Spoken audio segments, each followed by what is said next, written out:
భాగ్యం కలిపి అయ్యా. నాకు పిల్లలతో ఆడుకోవాలి, అన్నం తినిపించాలి, అందరిలాగా నేను తల్లి నడిపించుకోవాలని ఉంటది కదయ్యా. ఎప్పుడయ్యా, ఎప్పుడు ఎప్పుడు నాకు ఆ భాగ్యం కలిగిస్తావు? అమ్మా అన్న పిలుపు ఎప్పుడు వినిపించుకోవాలయ్యా? చెప్పయ్యా.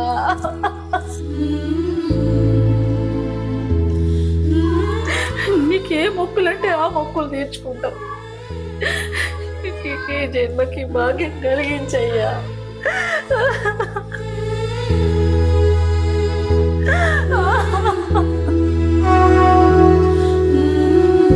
శివయ్య, నీకేం తక్కువ చేసావయ్యా? మమ్మల్ని ఎందుకు ఇంత పరీక్ష చేస్తాను?